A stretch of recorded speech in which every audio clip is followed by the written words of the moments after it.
It's so nice to be in community. Welcome to Net's Community Forum, continuing the work. I hope you don't mind my very cheesy playlist that's going to be very work related. Wink, wink.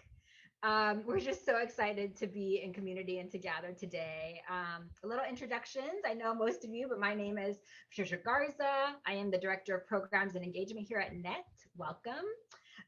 For those of you who need a visual description, I'll just go ahead and set the scene because I'll be the talking voice today. So I'm a Latinx human with purple cat-eye glasses, short black and gray hair, and I'm wearing a very colorful purple, gray, beige, green shirt. This is kind of camouflagey. It's like a puzzle piece.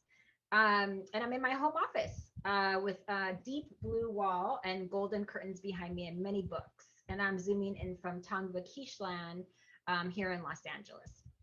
I also want to acknowledge my amazing NET colleagues that are on the call today, and we're going to support us with tech and chat needs. So Alicia Tonzik, our executive director, and Nicole, our finance and operations manager. Thank you all for your help. First and foremost, though, as NET continues to celebrate our 25th birthday, our 25th anniversary as NET, we're excited to host this conversation with members of our community, both individuals and ensembles. But I also hear there's another birthday in the house today of a longtime fellow NET member, Sabrina from Co. So if we want to unmute and give some love to Sabrina in the chat, let's all say happy birthday. Happy birthday. Yes. Happy birthday, Sabrina. Thanks for spending it with us today. Thank you so much. Couldn't be in better company. And continue the love in the chat. Continue the love in the chat. So today we'll move in two sections together today. First, I'll welcome a subset of our winter 2020-21 NET remote connection mini grant recipients, mouthful, into conversation where they'll actually be kind of chatting with each other and sharing a little bit about how they continue the work, right? And built various relationships over their time period, over technology, and continue to connect with fellow members outside of the membership and built collaborations with these very kind of restricted and challenging times. So I'm really looking forward to engaging in those conversations. So thank you all for being here today. And we also want to thank the Andrew W. Mellon Foundation for funding the NET 10 and supporting the NET 10 program. Then in our second part, we'll take a little stretch break and then we'll open the conversation to everybody here today to share innovations. We want to hear from you. We have questions for the folks that talked about their remote connections, or if you have sharings or you want to dig a little deeper into what you did, that would be great. We really want to open it up for everyone. And before we dive in, I want to acknowledge that even though we'll really be discussing, hopefully, more joyous topics today around ingenuity and creativity that makes up this beautiful NET community. There are still very many people impacted on a daily by the pandemic, by the very present pandemic. And we also have some dear colleagues and friends really grappling with Hurricane Ida. We've all seen those pictures or have experienced it ourselves. And of course, many other events in the world. I don't want to name them all, but they are all weighing very heavy on me. I can speak for myself. So I just wanted to acknowledge that. And I thought we would start by inviting us to just take a collective breath, a collective moment, and not to forget all of these things are happening and that we're carrying them, but we also need to make space to celebrate and acknowledge our own resiliency. So just to get us going, if you don't mind taking a collective breath and sending out that healing energy to our world and to our colleagues, right? On a count of 3, 1, 2, 3, breathe in and breathe out. We're thinking of you. We're here for one another. So now I want to invite dear friend and member, Sayda Trujillo, to lead us in a land acknowledgement today.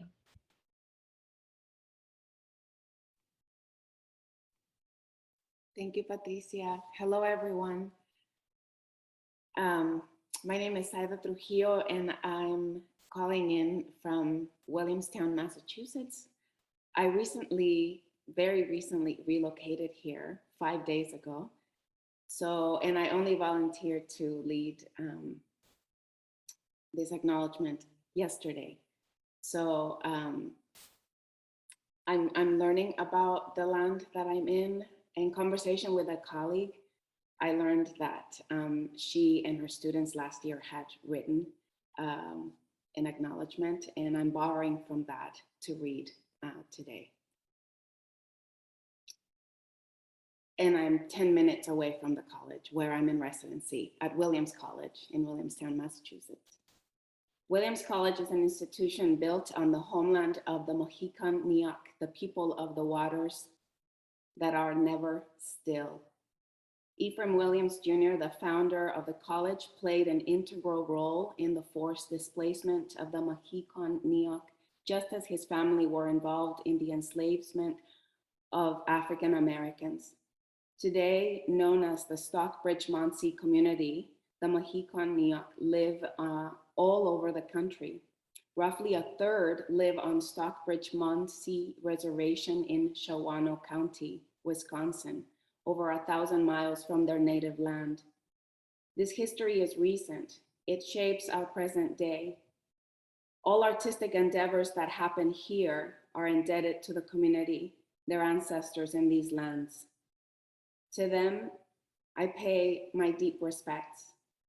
Although we cannot change the past, it is our responsibility to work in the present to create the possibility for a better future that can nourish the lives of all beings. As a theater maker, I want to be part of creating an inclusive and equitable space in ways of living.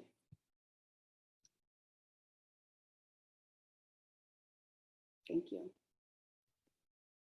Thank you so much. What a powerful land acknowledgement. And I just so appreciate you naming being new and learning and being in a learning space. I think it's I feel like I'm constantly learning about my own land that I live, play, and eat and sleep on. So I just thank you for modeling that for us today and for sharing that. It's really beautiful. I also want to invite folks here if they want to participate in the chat of where you're zooming from. What land are you on today?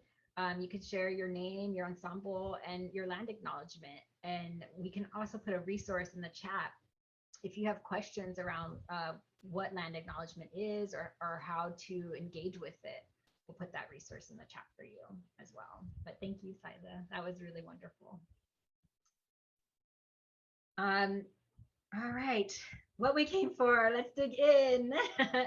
So I'll be inviting our colleagues to actually share in pairs. I think it'll work out, yeah. So that way we can have a little bit more organic back and forth, because who better to tease out a line of inquiry than a fellow net member and a fellow net artist. But I'll be a lurker. I'll be in the back putting in my 2 cents, my questions. So don't worry, I won't leave you out there. But I thought we'd start with the pair of 4 Larks and Duke City. So Sebastian and Amelia, if you want to, come into the picture here, and maybe you all can share where you're zooming in from to start, and then we can hear a little bit about your project. So I don't know, Amelia, do you want to start? Yes, give me just 1 second because I'm looking for the official names and they are right here. Okay, so Duke City Repertory Theater is located in Albuquerque, New Mexico. We operate on the traditional and unceded lands of the Tiwa-speaking people of Tufshurtia, that's Sandia Pueblo as it is known locally, and also Tu'i, which is known colloquially here as Isleta Pueblo. New Mexico as a whole is home to 19 pueblos and the Navajo Nation. Wonderful. I'm Sebastian. I'm representing for Larks. We're in Los Angeles on Tonga land.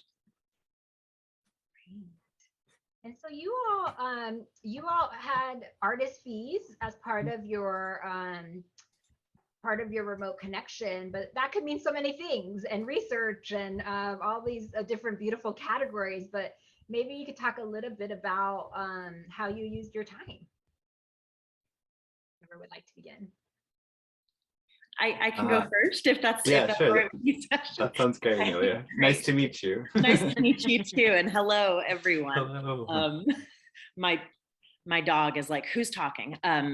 So Duke City Repertory Theater, traditionally we have done works by established playwrights. And in the last several seasons that has started to change, and we have looked at doing more original work, devised work, developing new works, and things like that. The project that we used the Net 10 grant for is a piece that is tentatively titled Opinionated Slut, and it is a piece about intimate partner violence. It is being written by an artist here in Albuquerque. Her name is Elizabeth Dwyer. She is a writer. She is a queer woman. She is a single mother, and she's an incredible human being. And she is writing something very deep and very personal from her own experience with abusive relationships. The grant has allowed us to pay her for the, it's helped us pay her for the development of this piece, which as I'm sure you all can imagine is a difficult piece to write. She can't just like sit down and slam it out, but it's also allowing us to work with some really trusted and valued artists throughout the Southwest. And that includes Julie Hendren, who was one of our dear friends at Tricklock here in Albuquerque, playwright Georgina Hernandez Escobar, who is currently in El Paso, Texas, and Kenesha Foster, who is currently residing in LA. And this allows all of us to, it allows us to pay for stuff like Zoom, but it also allows us to pay all of these incredible artists for their time that they spend doing like Zoom feedback sessions and like reading the scripts and doing stuff like that, which is just cool, because I think that for us that's something that I think that's stuff that's very easy to be like, yeah, you're going to do this out of the kindness of your heart, but now we actually get to pay them for it. Additionally, we have, between Elizabeth and Kenesha, we have two people who are caregivers to young children. So we're also hoping to be able to use funds to help them, find babysitters and stuff for when they need to have these meetings and things like that. So that's kind of where we have been, where we were able to sort of put the funds from this grant. I just have a question on that front too. The people you're working with, are these people that you have worked with extensively in the past, or are these new collaborations, or a little bit of both? A little bit of both. So me and Elizabeth, as me as the artistic director of this company, Elizabeth as the playwright, we have both worked with Georgina and Julie. And Elizabeth has a deep writing connection through her educational history with Kenesha.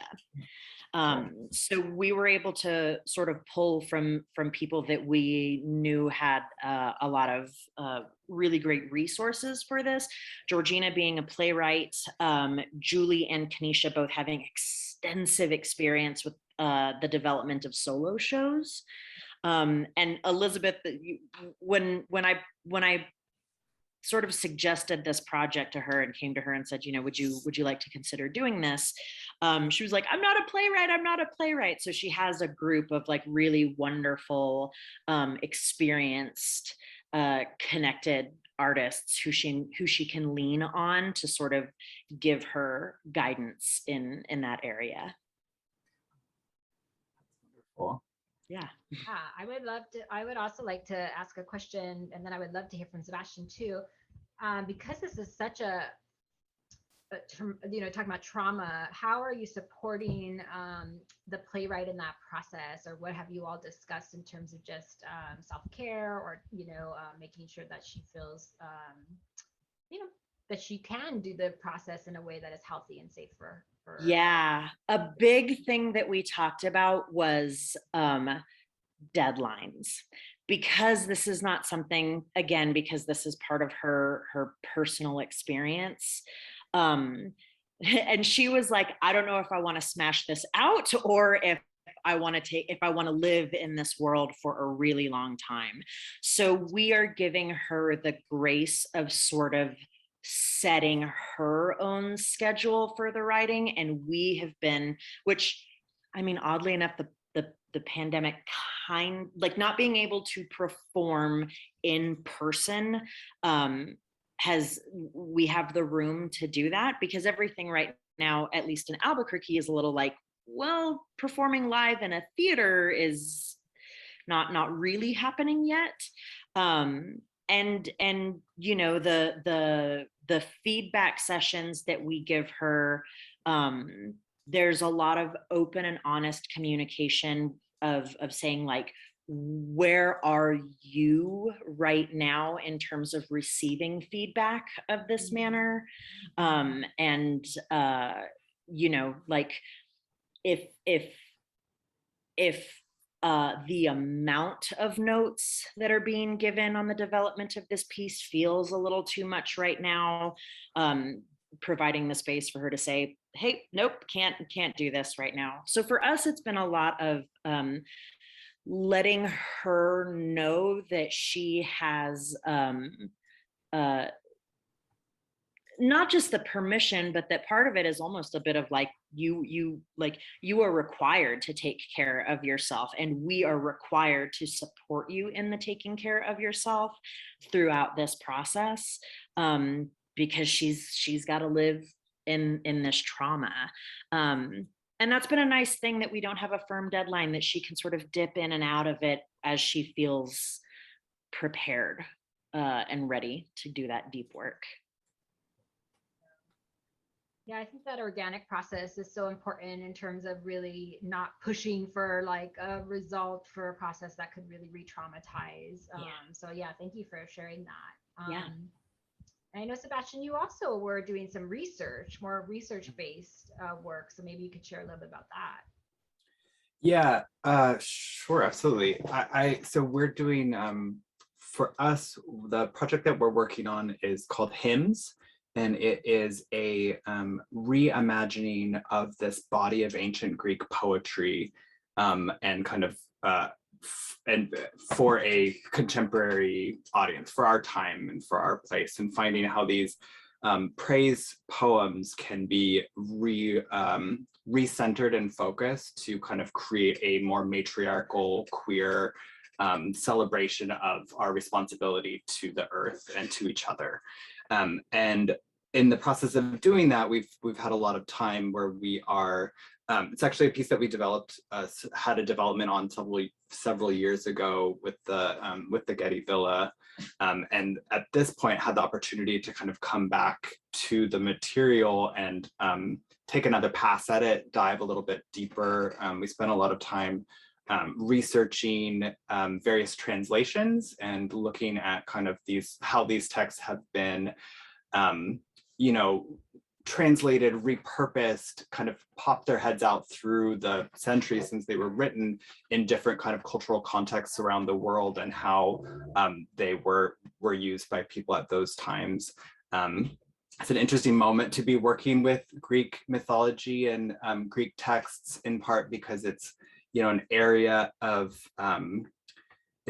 history and kind of cultural artifacts that are often tried to be appropriated by kind of white supremacists, and holding up that ideology of the Greek pantheon as representing this ideal and like exceptionalism in Western thought, and which is just not true. It's just blatantly not true that society was not kind of a singular hegemonic idea that's then disseminated to the world. It was all about bringing in different ideas, bringing people together, respecting those ideas, and letting them be useful tools to continue evolving a society and a group of people. Not to say that Greeks didn't have a lot of problems. They were very patriarchal. They practiced slavery. There's all sorts of issues there as well. But the idea of this mythology and this art being held as an example of why white people are the superior race is just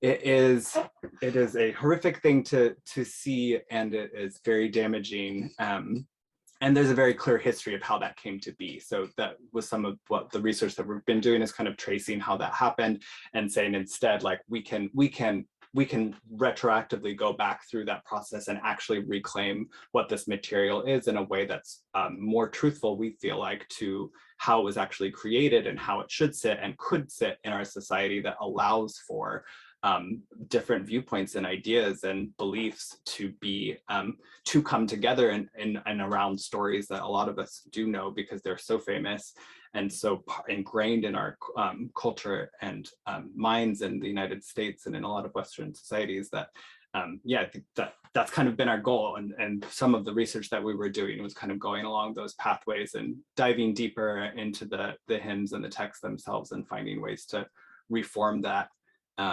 And bringing our ensemble members along as we do that too is important. And so part of what we did as well was like looked at artist fees and to kind of give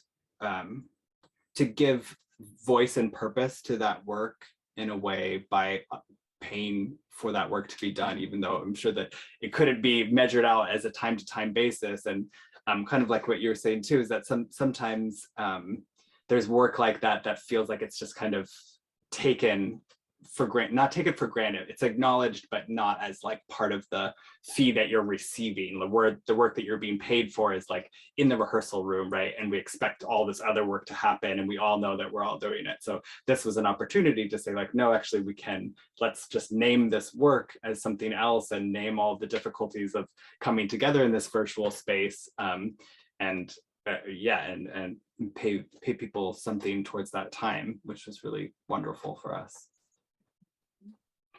Yeah, thank you. Wow. Sounds like such a robust piece. So, and I know you all really create different scales. Are you imagining this to be in person, or are you still? No, it's going to be a video project. I mean, that's the whole. So sorry, I got on a very long tangent about research. I feel like whenever I bring up the subject matter, because I have such loaded feelings about this Greek subject matter, and just like wanted to take the time to kind of explain how we're coming at it. We're creating a video piece. So it's all through composed musical score that was had some development again with a specific ensemble several years ago. So we will be recording an album with these kind of 6 to 8 episodes of these praise songs to the Greek gods. And then we'll kind of come together and shoot a series of videos that will be released episodically through the Getty Villa YouTube channel in February at this point. So the other big thing we were working with our collaborator remotely on was remote recording possibilities for vocalists, and that a lot of the work is choral based. And there are a lot of challenges in trying to execute choral music or any sort of music in a way that doesn't feel very kind of stilted. We wanted to really try to, and we're still working on this, of how to capture something for video that doesn't feel just like a music video or doesn't feel like a form that already exists out there. There's great movie makers, right? There's amazing music videos out there. There's Dance for Camera, I think, is a great example of work that is different than a dance piece that's made for an audience. So how can we take this piece that we've developed and retain the sense of live performance, but utilize the medium that we're working with as well, which is video and sound. So we're working on something that could be kind of like a series of, I don't know if it's chain letters or, like passing the recordings through people so they can kind of like add layers to them, I think is our current experiment to try. So that'll be exciting. Yeah, no, I know there's other folks that are also experimenting with video too. So I think it's a good, it's good to experiment with that and see what works and what doesn't. Well, thank you both. Thank you for sharing. And we're gonna mosey to our next pair, and then if people have follow up, we can loop back around. But thank you. That was two wildly different projects, but also like it's just so interesting to have them in conversation. So next we're going to invite two ensembles, One World Circus and a host of people. And maybe you could just start by saying hi and who you are and where you're zooming from. Whoever wants to. Shireen, do you want to go? You're my eye. Sure. Hello, everyone. My name is Shireen Azov. I use she, her pronouns. I am the co-director of Detroit-based Ensemble, a host of people. And yeah, we're a multiracial ensemble that creates devised work that is looking at the past and talking to the present in order to imagine a more just and celebratory future.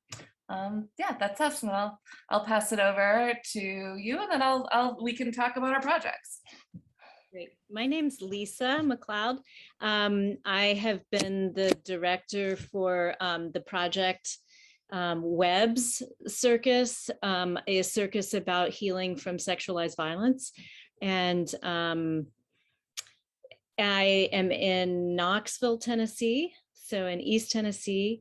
And we have been working on this project for several years now, made longer by the pandemic. So.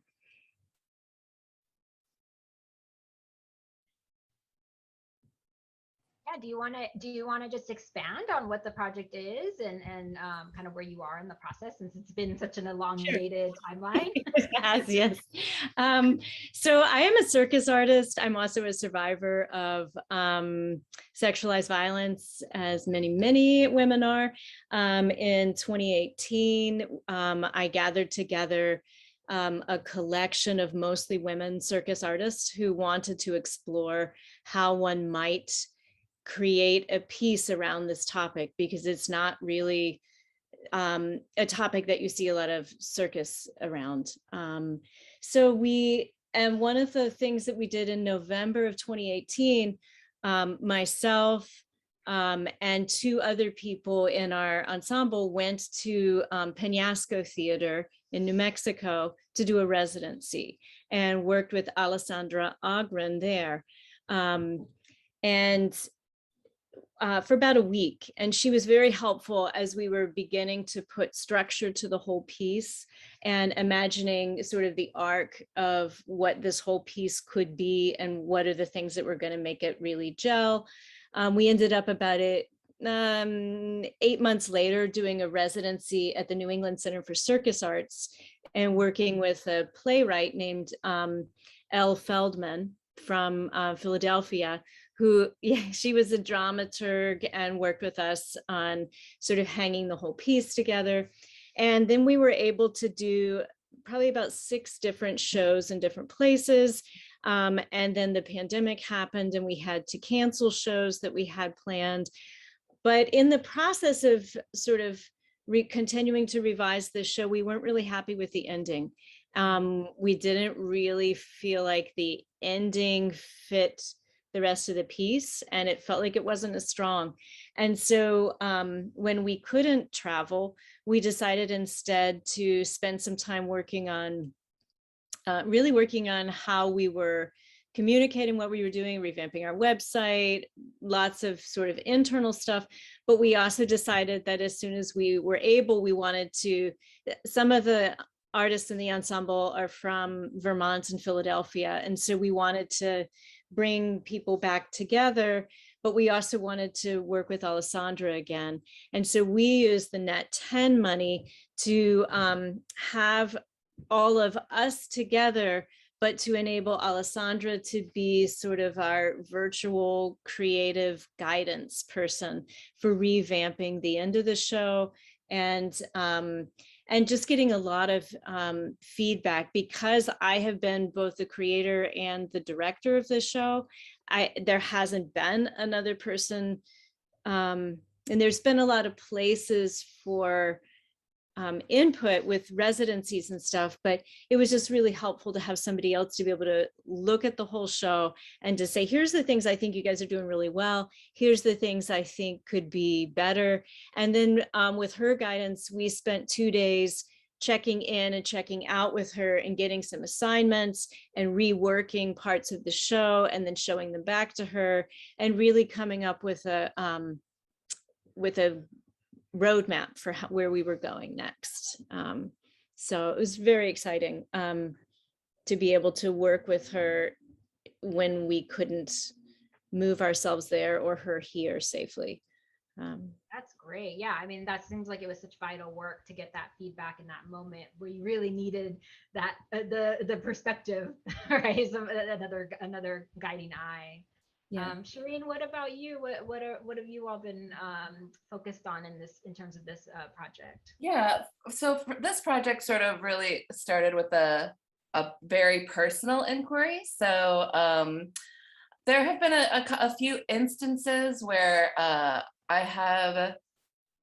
there have been affinity groups that have been sort of divided into people of color and white passing folks.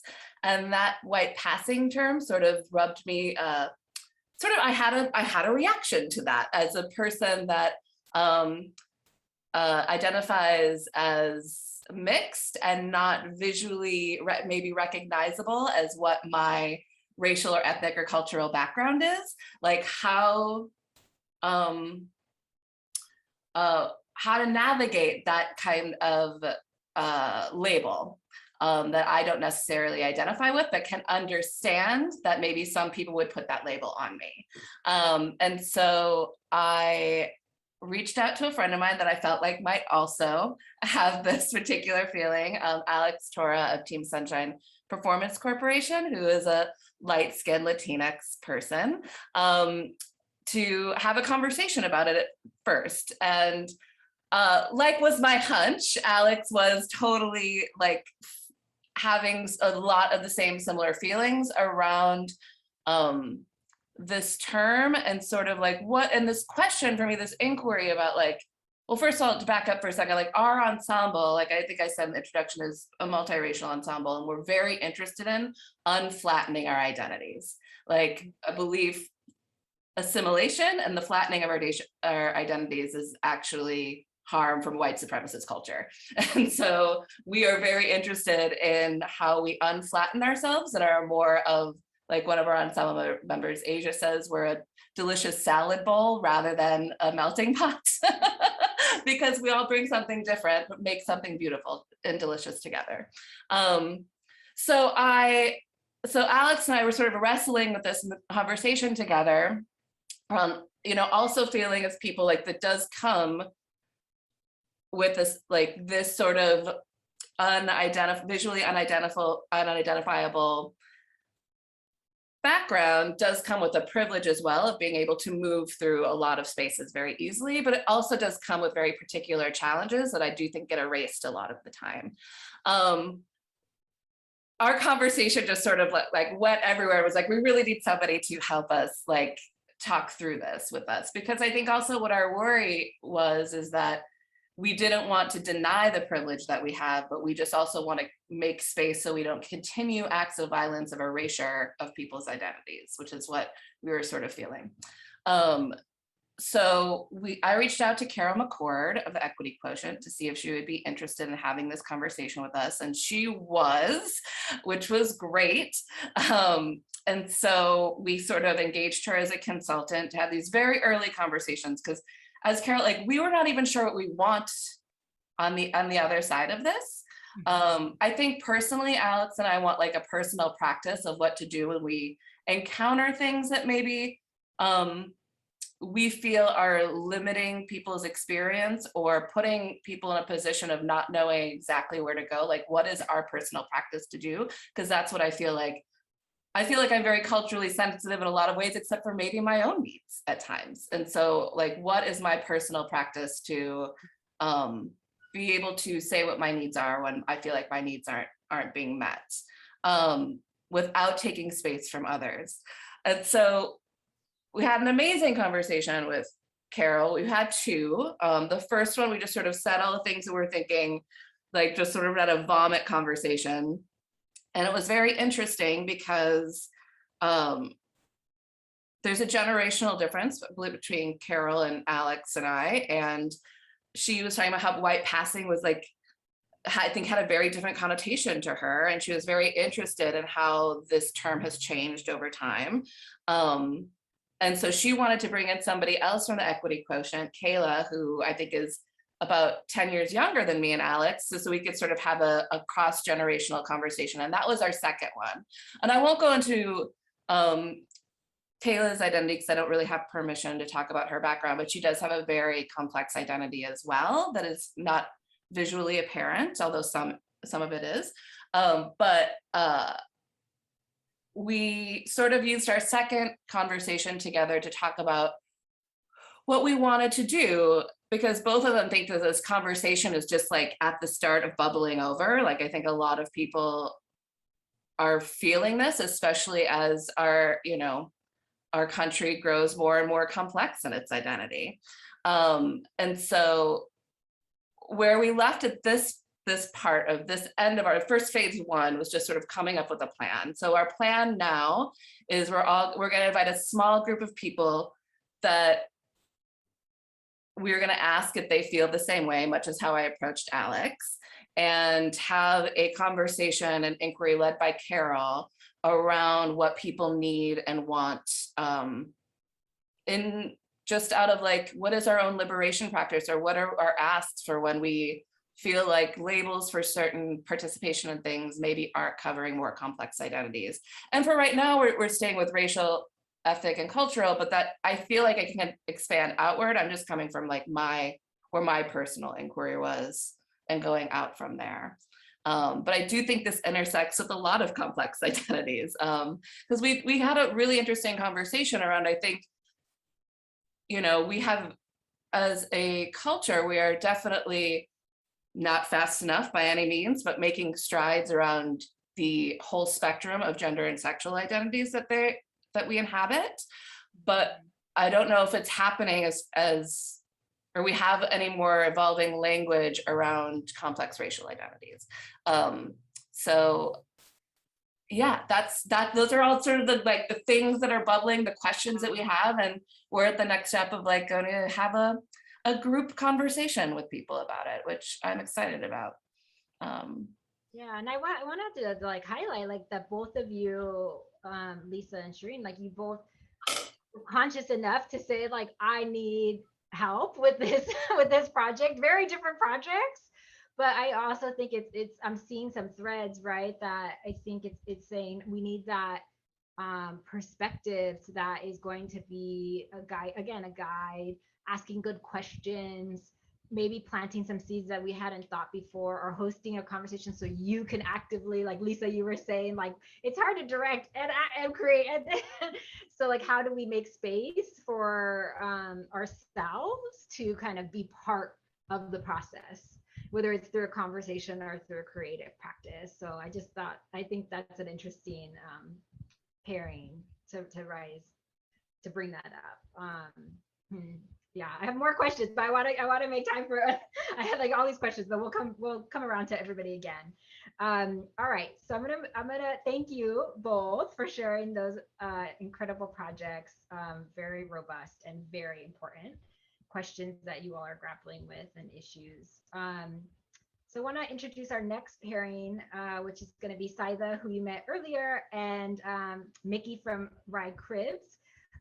We are going to start this conversation with a short video from Mickey. So I don't know, Mickey, if you just want to let us know what we're going to watch, and then we can get into the conversation right after. Okay. Hi. Hopefully my internet will stay with us for this period. I am Mickey Goldpopper, coming in from Ohlone Land in Berkeley, California. I'm the artistic director of Crips Disabled Women's Theater, which is a 36-year-old company founded by Patty Overland, Judith Smith, and oh goodness, her name will come to me. And I've been with the company for 5 years, and we make work as an ensemble telling stories about disabled women's lives. The piece we've been working on for the past few years is about the 504 sit-in. 1977, San Francisco, disabled activists took over the federal building and stayed there day and night for 26 days until they pressured DC to enact legislation that had already been passed, but that it was sitting on the Secretary of Health, Education, and Welfare's desk, and he wouldn't sign. It's called the 504, Section 504. And they stayed and they signed. And there were civil rights for disabled people. This was long before the ADA, but it paved the way towards the ADA. Our piece focused on the women who organized it, and what the grant enabled us to do is, when we weren't able to do our live performance that we had scheduled, we worked with Reagan Linton at Family Theater in Denver, the other oldest disabled theater company in the country. So this grant helped the two long established disabled theaters in the country work together and hire ASL interpreters, so to make a virtual piece of our 504 piece. And I'll show you just a couple minutes of it. Great. All right. So, okay, do I still have the power to? I think so. You're co-host, so you should have the power. I share screen. There we go. Okay. And share sound. There we are. Roar, sign the promised regulations. Carter stand on 504. We demand the rights of Section 504, 504, 504. We demand the rights of Section 504, and we won't go. No, we won't go. We won't go until we've won.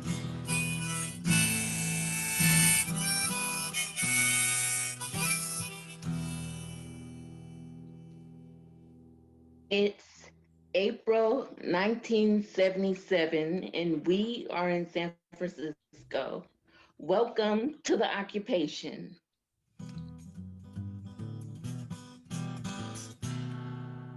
We demand the rights of Section 504. 504, 504. We demand the rights of Section 504. And we won't go till we've won. And we won't go till we've won. Section 504 of the Rehabilitation Act of 1973. No otherwise qualified handicapped individuals in the United States shall solely by reason of her or his handicap be excluded from the participation in, be denied the benefits of, or be subjected to discrimination under any program or activity receiving federal financial assistance. So that's what all this fuss is about. The first civil rights legislation for people with disabilities, passed by Congress in 1973, reluctantly signed by President Nixon after his veto was overridden. But without accompanying regulations, it didn't have any teeth. Congress didn't know how to make it happen. President Ford didn't know how to make it happen. And people with disabilities were told to sit on their hands and wait. Okay. Stop share. That gives you a taste. We do have the whole piece up on YouTube. I can share the link if anyone's interested. And we're just so grateful that we were able to do this, and the Net 10 grant really helped make it happen. So glad. Thank you for sharing that. It's so nice to see art. It's nice to see art when we're talking about art. So thank you, Mickey, for thinking of that and for sharing that today. I also want to invite Sayda into the conversation and hear a little bit about what you've been up to. Yeah. Thank you. Thank you. So the mini grant came for me at a time when I needed motivation. So I just want to say thank you first for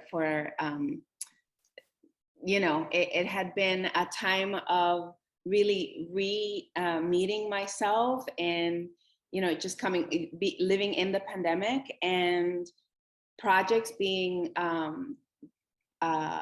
delayed in some ways. And so I used the mini grant to explore physical ways of performative ways of embodying Nepantla.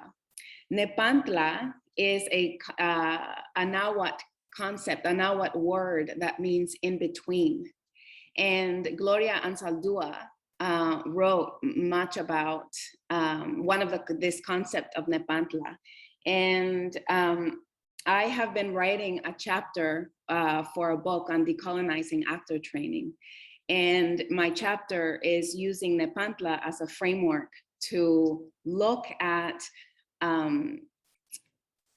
notions of fixed notions of time and either or that are innate in actor training, and in looking at my own work as a voice teacher, as a theater maker, and as a creator of solo, of autobiographical work. That had stopped, and it had gotten very heady. It's a chapter where I'm writing about the practice. And so when the grant came, I took Nepantla and I reached out to a friend and colleague in Mexico named Daniel Loyola. And we started to explore roots. So a lot of my writing is about being suspended in the air and being a carrier of stories as a teacher, being somebody who belongs in the air, and how it contradicts the notion of belonging and being rooted, but how rooted I feel in the air.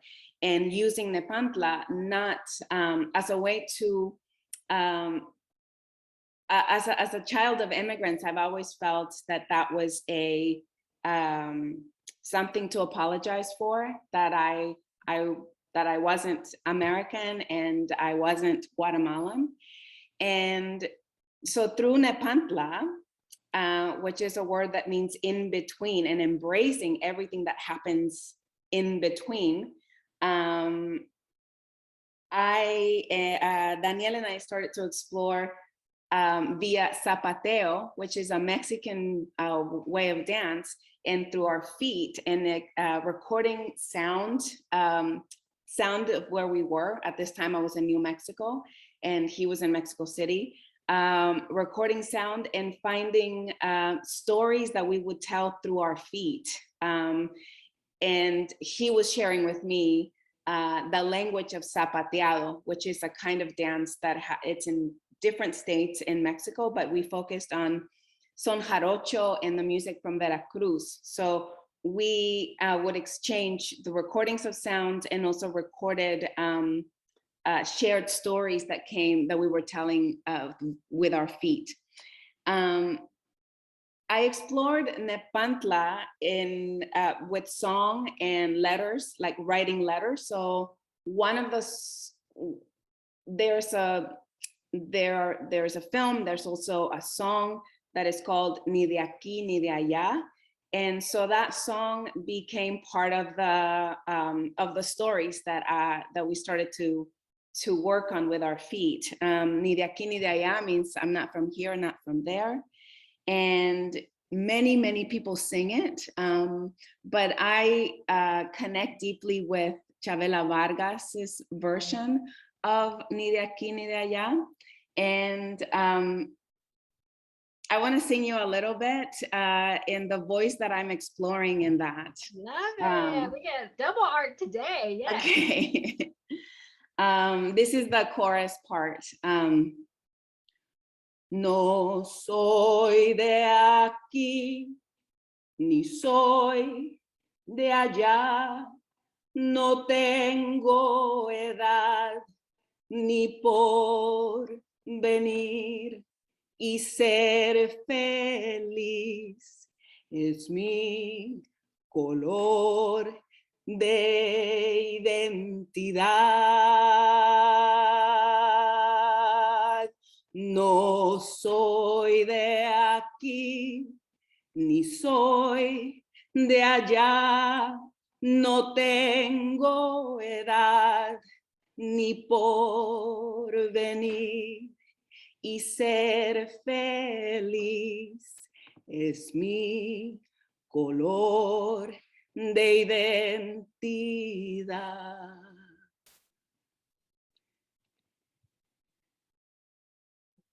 Thank you. I hope that came across in this weird Zoom world. Oddly enough, in this little section, the song talks about something that can be interpreted as controversial. I think the song lyric says that the color of identity is to seek joy, to be happy. And that's something that I'm really looking at, not just accepting, because I think that I became a theater maker thinking that theater would be the language that would allow me to be, to have equity. I didn't know this, of course, when I was becoming a theater maker. I thought that theater would be, or being an artist would be the thing that would make, you know, everything we're living now, that we wouldn't be living that now. So it contradicts that. A theater is a space where I can dream, and it is my life, and I work there, but it hasn't meant that conflict hasn't been there, or that I haven't lost loved ones or partnerships because my color does matter, because who I am and what I say and what I say I need does create conflict. So it's a beautiful wish, what the song says, but again, it's not fixed, and that's why I embrace it, because I think Nepantla for me is about not the fixed points, not the things we're certain about, but this messiness. And something that Gloria Ansaldúa wrote is, she says, Nepantla hurts. And I identify with that. It hurts a lot sometimes to write these stories, to share what my inspiration is, but it's not a hurt that keeps me oppressed or in victimhood. It's a hurt where I think there's possibility. And in terms of voice and breath and the work that I do, I feel most connected when I embrace that devastation, when I embrace that messiness. I think I said this before in some other community meeting here at NET. I just realized that, or a version of that. Oh, but that's what this mini grant, that's what this mini grant did for me. It would allow me to come back to my body, and now my chapter is infused with these little bits of what this concept means for me. I love that, and I think it's so wonderful. And please, if you have the info about the book, I think people will definitely want to check that out. And I appreciate you and Mickey so much for bringing theater into our theater conversation. It was just such a wonderful reminder. And I think what this conversation really brought out for me is really about equity looks differently for all of us, right? Mickey was showing us a little bit more in the terms of policy and those kind of triumphs in terms of activism. And I think yours is a very personal journey and a very personal conversation. And they have to be in tandem. They have to be in conversation. So thank you for that. I think there's a couple of questions for you all. And I know Mickey shared the link in the chat as well. While we transition to our last conversation, go ahead and check out the chat. So I want to welcome Sally and Becca from Roadside and Bearded Ladies Cabaret, our last chat and sharing, and then we'll get to a conversation. So if you just want to say hi, and then we'll kick it off. Let's see, Becca is in my line of eyes, so I'll toss to you. Hi, everybody. I just first want to say everything that folks are sharing is just so stinking wonderful to hear. So pleased to be here, pleased to be among you. I'm calling in from the land of the Shawnee, Cherokee, and Soyaha, also known as the Yuchi, also the Adena peoples, even before those peoples. And it is in the central Appalachian Mountains, eastern Kentucky. I'll pass it off and do another intro. Sally. Hi, I'm Sally, Associate Artist Director for the Bearded Ladies Cabaret, she, her, and I'm really living the remote life because I am calling in from the Duwamish lands, named for Chief Seattle, or Seattle, which is named for Chief Seattle, but I am representing the Bearded Ladies who are based on Lenape land in the Philadelphia area. And it's been great to hear so many Philly artists shouted out through this conversation. So thanks for sharing the Philly love, everybody. I think that's intros. Yeah, that's intro. So I would love to hear, I know you all were focused on artist fees, research, videoing as well. So if you all wanted to just talk a little bit about what you explored remotely. And I mean, I don't know, Sally, you were already talking about being in a totally different community than your ensemble. So maybe you could kick us off and say what that virtual looked like for you all. Yeah, sure.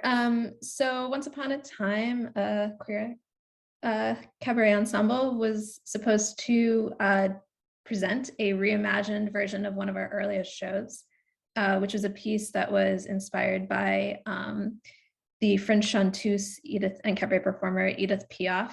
That was sort of like the first performance that we did that made us a company. And we were reimagining it with new collaborators. It was our 10-year anniversary. And that was supposed to go up in June of 2020. And for that project, we were bringing 2 collaborators to Philadelphia, one from Paris and one from Mexico City. We were negotiating visas and all of that stuff. And then we put that all on hold. And we weren't sure if we wanted to move forward with the project at all, if it had to be in person or if we wanted to postpone. And so we had a couple of virtual workshop days on Zoom to just sort of feel out the material and like decide if we felt like it was still relevant, and if it was relevant, like what form we wanted to take, and how we could incorporate our, while everybody was remote, how we could make sure that the people who were super remote were still, because the original plan was we were going to bring them to Philly, do a 3-week rehearsal where we reimagine the whole thing, and like that's how we make work, is in the room in person together. After that workshop, we decided that we were also excited about the material and the theme, because there's the themes in Piaf about love and loss and connection, and how you are brave enough, how you can be brave enough to keep loving, I think, even in the face of hardship and tragedy. And I think we felt connected to those messages from Piaf. And so we decided we would adapt, and we made what we're calling a sort of CSA style. So it is a year-long art journey There are 2 physically mailed items and 10 videos, one of which will be a live Zoom, and the rest which will be short videos that are sent to your inbox. Each of the artists involved in the project will have a showcase video. And so, but we'll still they'll string together to tell like a full journey, but it's sort of like a anthology style, I guess, a little bit, where there's like connective tissue that holds them together, but each artist sort of becomes the art director of their video.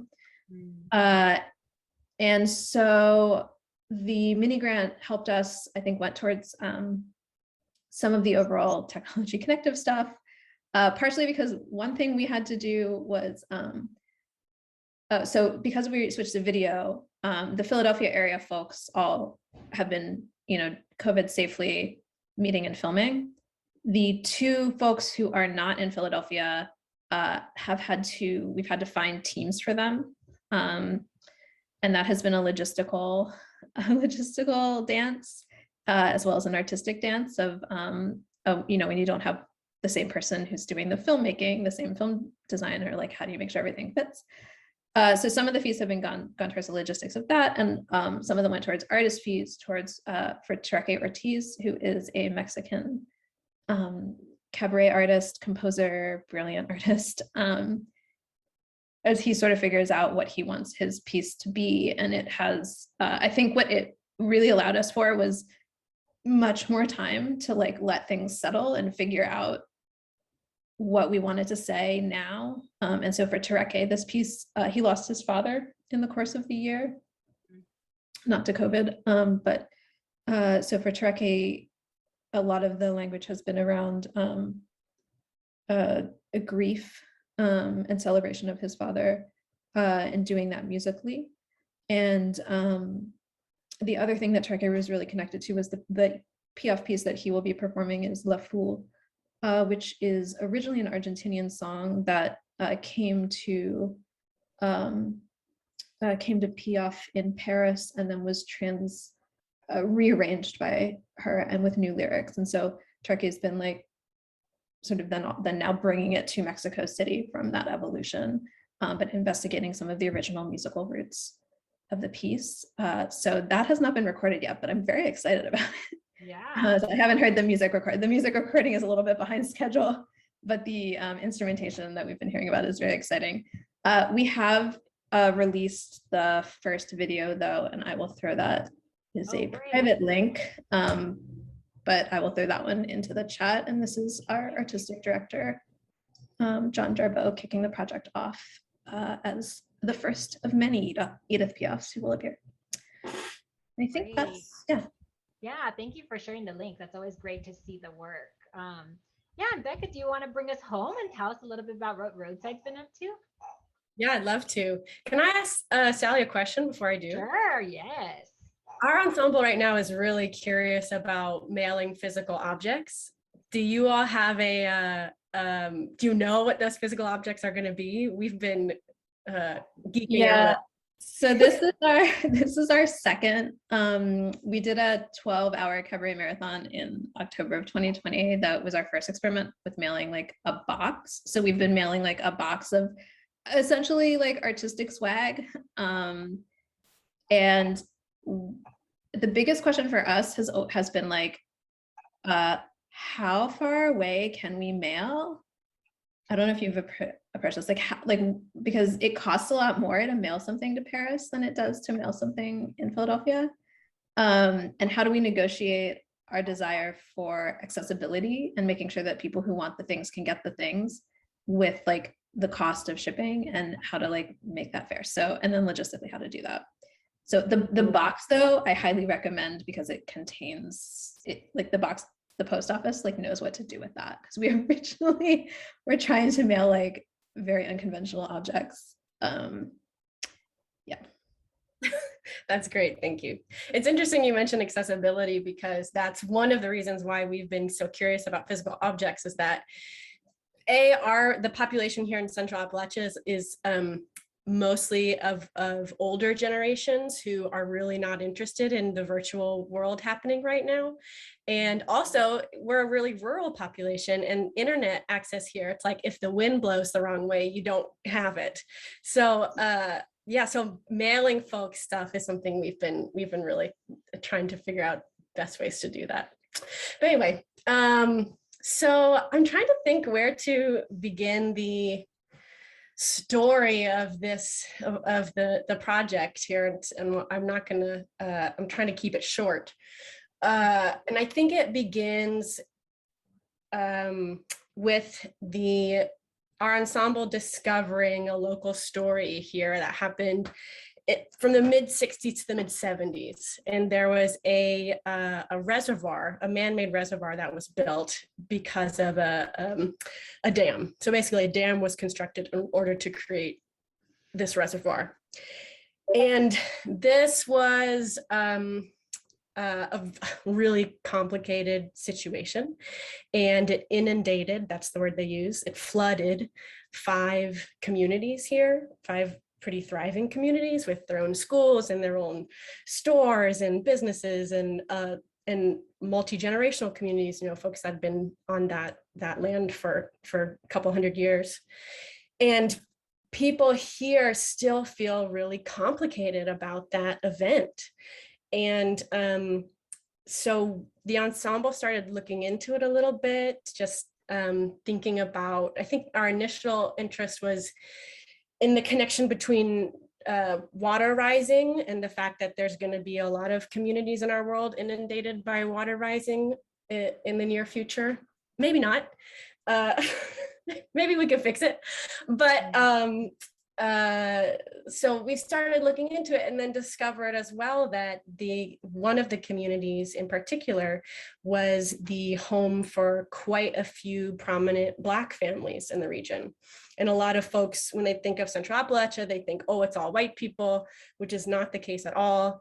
And unfortunately, then digging deeper, discovering that the inundation of Black communities through the building of dams in the Southeast is actually a really common event. So we started trying to reach out to some of the Black communities we knew in Red Fox, which is a local kind of region around here, and discovered this is like the long history of us uncovering past that we don't know anything about. Discovered that 2 of the major Black families that were listed in the historical accounts of this time are the Higgins and the Hagans. And the Higgins and the Hagans are still living in the area today. And one of their descendants is this wonderful young woman named Kyra Higgins, who just recently graduated college and got her degree in theater. So I hadn't met Kyra yet. I've only lived in the area for a couple of years. And so this grant allowed our ensemble to pay Kyra to start working with us to uncover the history of her own ancestors, and also the history of this event, which will hopefully become a play in the next year or so. So that was where the money went, was specifically to Kyra, to pay her for her work, and also to give her some support technologically, because of course we had to do all this virtually. Yeah, that's it. Yeah, That's I so the base. appreciate you, Becca, like naming the realities, right, of living in your community, in terms of we just take for granted, oh, let's move it to Zoom. That'd be easy. It's like, no, not for every community. And I also just wanted to draw a parallel too with what Sally was offering in terms of the real deep intentionality of what you're describing. I mean, you just gave us a taste. I'm sure this is like a very deep process. And then, you know, Sally talking about how, yeah, you could have easily remounted this just as you imagined, but now to really think through what this piece is in conversation with where we are today. And so I think both of these have really just shown, like, and that's what I love about ensemble practice, is really about the revisiting and the intentionality of these, of your pieces, and how those may take a really long time because you're trying to be super specific and super intentional. So you all, this is like, I'm a little overwhelmed. I'm not gonna lie. I was like, wow, you are really throwing down in terms of what you've been working on. I'm just so inspired. I want to open up the conversation, but before I do that, we have about 15, 12 minutes to have not even enough time, but I do want to see if people have questions, and you can put them in the chat for our panelists, and also just to give space if somebody wants to do, say a reaction or share a resource with the group based on that. But if we just want to do a quick, like I'm talking 30-second stretch break, I think we need it. I'm just going to bring Rihanna on here to help us out. So if we just want a quick. But welcome back from our nice little stretch. I just think we needed that little blood flowing. Yeah, and I just want to open it up.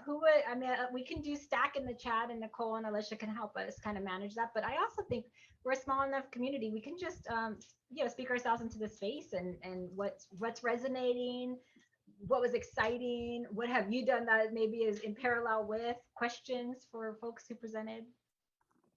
I am going to scroll and make sure I'm not missing. No need to like raise hands, or you could just kind of come on in. Well, I want to just say thank you so much, Patricia. I feel like you do such an incredible job of creating community and bringing the threads of all these different things together in ways that are honoring the work that's being done as really individual, but like making sure that we are seeing these through lines in the way that you do so beautifully. Like every time you're moderating, I'm like, oh, can you just moderate everything all the time on all panels? It could just be that I would like that to be your role. Thank you. And then I also really loved Shireen's discussion around unflattening identity, and just I felt like that was a really great way for me to be thinking too about some of the work that I'm doing. That it's about creating dimensionality, not flattening my own like whiteness, because whiteness is not an identity. It's like a constructed tool of white supremacy, and I think that there is a default to kind of for me has been to kind of shy away from claiming any sort of identity aside from that for fear of taking up space. But hearing you talk about it too made me realize that it's important to also not maintain that flatness, because it is taking up space in a different way by like subscribing and accepting this idea of whiteness being an identity that's not just a tool of white supremacy. So that was an immediate reaction I had. So thank you for sharing that process. Absolutely. Shireen, I just want to say thank you for saying that.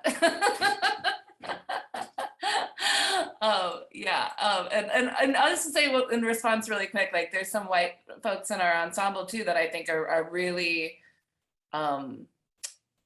this unflattening language has really been helpful for them as well, because white supremacy does affect everybody, including white folks. And like, this assimilation thing has been happening to immigrants of all colors since, it is in the DNA of this country. So yeah, I just wanted to add that in. And how have folks felt, doing work remotely? And I know we touched on this a little bit with Becca, but like, how's that been? Have you all appreciated, I know it's not the ideal situation for us, but some of it is also working with people that maybe you budgetarily wouldn't have been able to work with in person. I know, Mickey, I see your hand. I honestly have done more work during the pandemic than any other time in my career, because I just launched so fully into working online and making new art forms in this way. I've also started a company called Access Classics, and we produce virtual classical productions from a feminist, decolonized, and disabled point of view. And we just did a show with the Women's Theater Festival. And so the whole collaborating around the country has just been extraordinary. The fact that I've been spent years and years, a family theater in Denver, I've been trying to create an opportunity for me to go there and work. And, they don't have the money to fly in a director, but I have now directed 2 workshops for them. They've done readings of my plays, and then they produced this reading of Crips Occupy for us. So things like that have just really, really been eye-opening and exciting. And, we're going to continue to make this kind of work because there's the access potential of virtual theater is just astronomical. And so we're going to keep making it. And I can't wait to be back in a live theater, but there's going to continue to be a place for this new art form that was born during the pandemic. Yeah, I so appreciate that perspective, because I think, everybody's like, it's like this like before and then after, but it really can continue if that, and even if it's just for collaborative developmental purposes too. Yeah, so that's a great offering. Sally, Yeah. did you want to? Yeah. Yeah, I co-sign, I think, a lot of what Mickey said, but a big part of our mission has been to try to create a cabaret community, because cabaret artists are often, they're solo artists, and they're often used to doing or solo with like musicians, and they're often used to doing like literally everything themselves, like making their costumes, making their coming in with their light plot, and we are spread all over the world. And previously we had really been focused on like travel and bringing people to Philadelphia, which is increasingly challenging with visa applications, because cabaret also artists don't always keep the best records of their work. And so like visa applications are really complicated, and they want specific kinds of evidence of the value of somebody's artistic practice. And so being like, we got to work with like 6 or 7 artists that have been on our dream list of people to work with, just because we were able to do it virtually. And like, that was a thing that people were doing and excited about, rather than something that people were settling for. And so I agree with you. I hope that some of this continues. Yeah, and I want to also offer what Becca modeled so beautifully with you. Like, if there are more like logistical questions to any of people, we can also do that too. I don't want it to just be I love the mailing conversation. I was curious myself. Okay, great. Sally has lots of thoughts about shipping. I love that. I wanted to say that I think my experience of the virtual in the last year and a half has been different, in that, in the same way that our experience has been that to create a show about trauma, it has taken a lot of time, because it's too much to live in one place for very long. And I feel like that's true of this last 18 months as well. As a parent, I'm a parent of 5, I'm raising 5 young kids right now. And this last year has been horrible. In terms of what it has done to kids, to families, to people who are having to both care for kids and try to do their work. And so also, I don't know, just like giving some space for that healing as well, feels to me just important to put out there. Oh, I just so appreciate that, Lisa. Thank you for bringing that up, and we're holding you. Yeah. I want to acknowledge that. I think, as I said at the top, I think everybody is going through their own individual things. We're going through societal things together. We are here together as a net community. And so I think that is a beautiful reminder that let's extend grace. Let's extend grace and be excited, right? The joy and the reality of what we're living in. Well, folks, this is just such a beautiful sharing. I'm going to bring today to a close. Thank you to our beautiful artists for sharing their amazing, incredible work, continuing the work during this time. We are stronger in community, so I always love to do these gatherings where we can hear from one another and share experiences. I think they're incredibly helpful. We also have all of our social media channels as well. If you haven't checked us out on IG, it's popping off, y'all. We've been doing some stuff over there, so please follow us. And if you're not a member, or if you know folks, we are doing Pay What You Decide all the way until June 2022. We really acknowledge that we want to make this as accessible and open as possible. We want folks in the NET community, so please share that. We'll put that in the chat. And we'll put a link to the membership if you want to share that with anybody. But please join us on social. We have really great conversations. And if you ever need us to share events or things, we could always do that on our social channels. Yeah, I'm going to close this out with some Vanessa Williams, but thank you so much for being here today and just so much love, and have a beautiful weekend and be well and take care of one another.